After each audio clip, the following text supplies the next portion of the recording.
In stark contrast to George, who seems to take nothing more seriously than his Formula One career, Lando, Peter, is out here giving interviews to British Vogue saying that F1 and winning the championship isn't even his number one priority.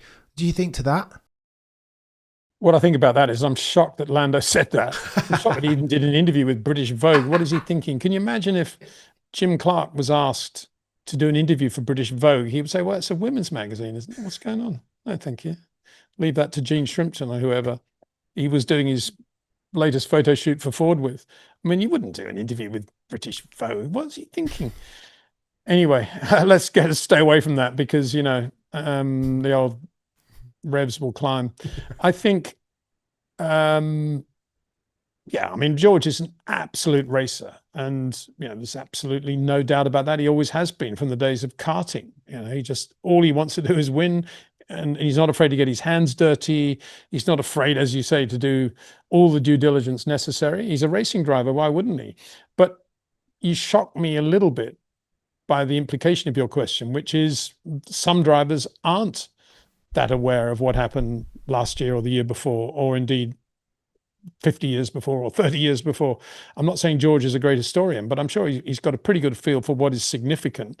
But then surely that's the job of every racing driver. And if they're not, then they shouldn't be in a Formula One car, really. Of course you have to do your due diligence. Of course you do. And for all Michael's bravado about, I don't really care about the past, you can be pretty sure that Michael knew everything he needed to know about the history of that circuit in the recent past, of safety car interventions, tyre choices, number of pit stops, setup, wind factors, weather factors, all the things that you need to go into any Grand Prix. That's just normal homework you do from karting onwards, isn't it? Yeah. No, I think so. However, Peter, if I'm going to argue as we round third, super generous of your time as always, Mr. Windsor.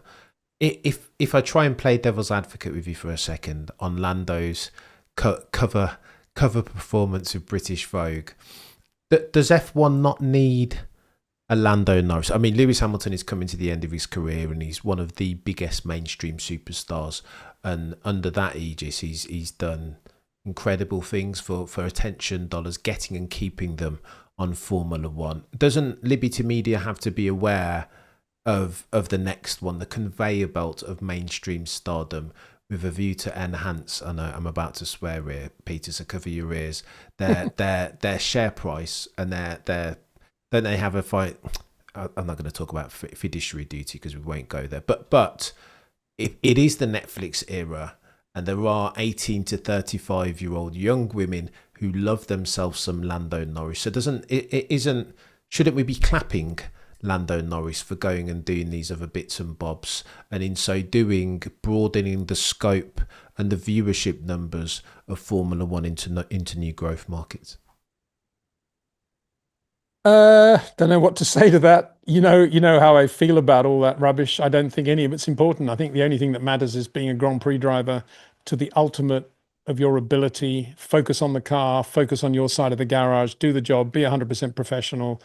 That's enough in terms of being a star, if that's what the stakeholders want.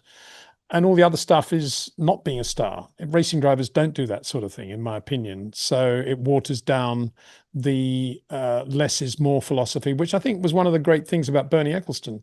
You less is more. And the more you make it mysterious and the more you have a dramatic mega star racing driver who just gets in the car and blows everybody away and never says anything and gets out of the car and he's in black overalls and never does any interviews, the more mystique you're going to have. So to me, all that other stuff, that wishy-washy cover of Vogue and all that, it's nonsense. I mean, Lewis Hamilton and Michael, in their own ways, have done a lot for Formula One in the United States in the way they like going to America and being on chat shows and doing all that. That's fine. And everybody finds their own thing. I mean, you could say Max going to the Nürburgring and Max partying at Ghent in the rain because he feels like it on a Thursday afternoon is also very cool and very glamorous. So, if I was Liberty and I was worried about my stakeholders, I would find whatever it is that works for that driver and make that the thing that the public can swallow and understand. Not just assume but the only way of doing it is with the front cover of Vogue and talking about how you don't really care about the championship so long as you've got a great life. I mean, what does that mean? That's not actually great advertisement for Formula One, is it? Because most sports fans, and you'd have to include some Formula One fans as sports fans, I guess, love the concept of the total professional who goes out and does the job brilliantly. Tiger Woods, good example.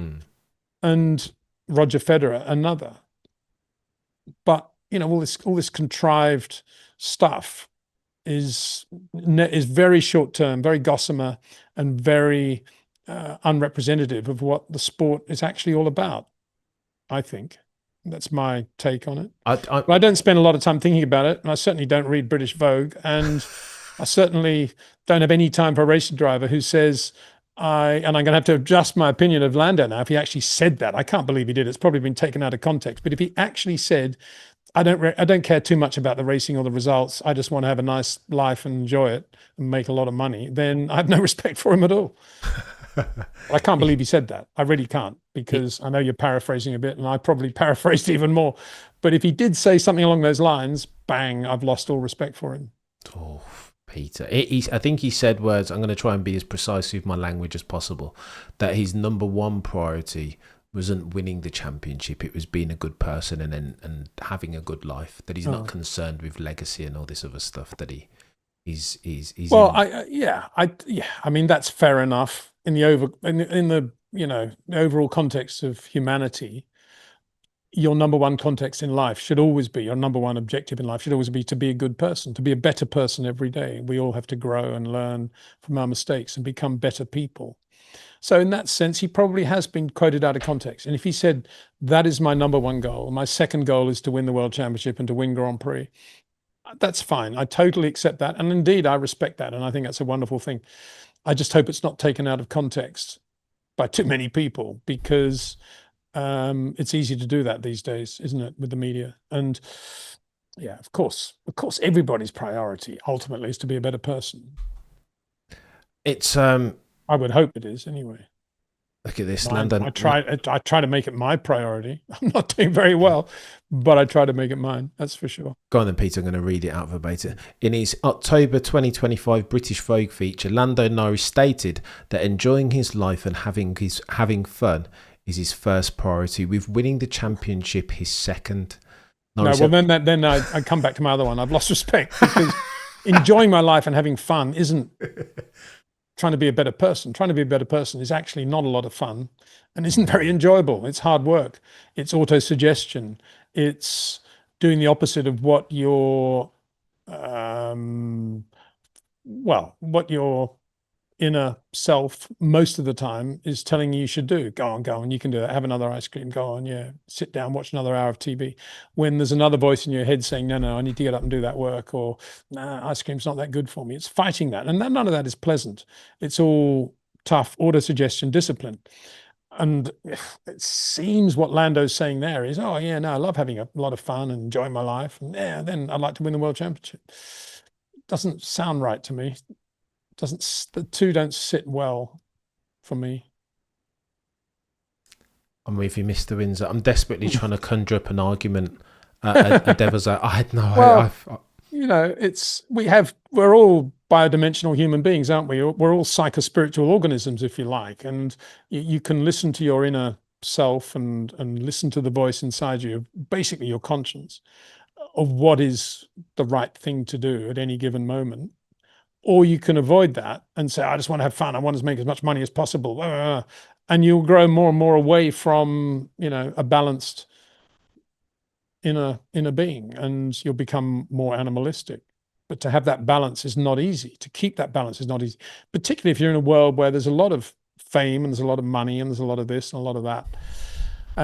But it's, you know, everybody has their own river to swim up against the current of, and we all have that. And actually, you know, I think being a better person is number one priority. Winning a world championship, number two priority. Actually, if you're Sterling Moss, you'd say winning Grand Prix, number two priority. Winning a world championship, number three priority. So, you know, there's that as well. It would have been kind of nice if Lando had said, Instead of what he did say, if he said, yeah, my number one priority isn't actually winning a world championship, it's just winning Grand Prix. I just want to win every race. That would be quite cool, wouldn't it? Yeah. But he didn't say that either. I don't know. I, I don't like talking about other people because I'm so imperfect myself that, I think it's wrong to talk about that side of life about other people. You can only speak for yourself really, and look in the mirror and look deep within yourself and be honest. And that's all you can do. And if Lando was being honest as a racing driver, I've lost respect for him because, having fun is not why you should be a race driver. It's like saying to some young person, what do you want to be when you grow up? I want to be a star. How many people say that these days? It's very sad, isn't it? And that's a little bit like that answer, isn't it? I want to be a star racing driver. Oh, and I want to win world championship second. Right. Peter, if I'm trying to get in Lando's head. I think if Lando were here, he'd argue that having a good time and living a good life, that only catalyses his end goal, which is, his second priority, which of course is winning Drivers' Championship. I think Lando's the type of person, he'd argue that there's all different types of personalities throughout the 75-year history of Formula One who have won Drivers' Championships. And I think he'd argue that not dissimilar to Lewis, everybody says you've got to let Lewis go and roam and turn up to the Met Gala if indeed you want him to be fast in a car. I think Lando's putting forth the supposition this way, that in order to be a quick driver in a car and therefore win races and championships, he kind of needs to be a free spirit a little bit and lead a good life and have coffee with his girlfriend before qualifying. Do you know what I mean? I think that's what I think. He's worded it very poorly, but that's what I imagine his underlying sentiment is. Yeah, in fairness to Lando, it's probably a very poorly worded question, I would imagine, and it's been taken out of context again. And you're probably right. That's probably what he's saying. I can win my championship doing it my way, which is to be more relaxed and have fun while I'm doing it, rather than to be too hyped up like, I don't know, a Michael or even an Ayrton for that matter. So maybe that's what he's saying, and that's fine, but it doesn't add up, does it? Because it doesn't actually appear that way. It doesn't seem to be working. What happened in qualifying many times this year and what happened specifically in Singapore. That's the thing. And that's why I think it's time for him to change the way if that is the way he's operating still, he needs to change that, because, it's not good enough to be in a car that is patently that fast, as we saw in the race on Sunday night, and only qualify wherever he was, fifth. That's not good enough.